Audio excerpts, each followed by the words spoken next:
Hi everybody, welcome back. I want to share a pet peeve. When our children were in school, twice a year, my wife and I would go to parent-teacher conferences to get an update on our children's academic progress.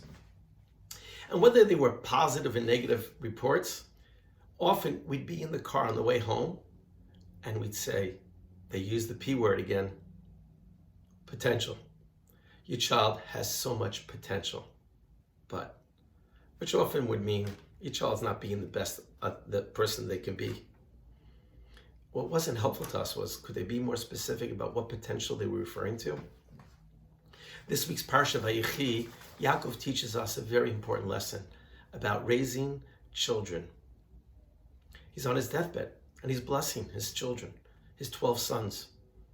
And what's special about these blessings, the Torah tells us in chapter 49, verse 28, Vayevarech osam ish asher kibirchaso berach osam.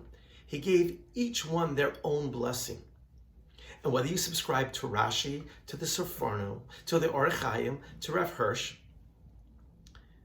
the brachas that each child received reflected who they were, what was unique about them. I thought about this when making this Dvar Torah for this week, that on Friday nights, when my children were home, I would bless them. Now that they live outside the home, I bless them on the phone before the Shabbat.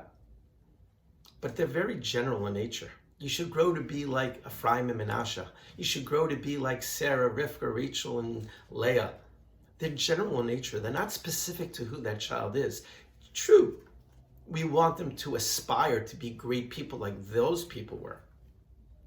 Wouldn't it have been more helpful if I told my children, I admire this about you, or the way you handled it? As a parent, I remember it was very easy to point out all the negative stuff they did. But wouldn't it have been more helpful to highlight for them something about them that you see in them that they don't see in themselves? Let's try to take a page out of Yaakov's book. And when we bless our children, let's be specific to them. So it requires some thought. But aren't our children worth that thought? I want to end off with Rabbi Grummett in his book on Genesis, that Jacob's blessings to his children reflect a deep understanding of who they are and acknowledgement of their strengths and weaknesses, which are often the same. If you like what you're hearing, please pass it on. Please subscribe. I'm going to leave a source sheet link in the comments below. Shabbat Shalom.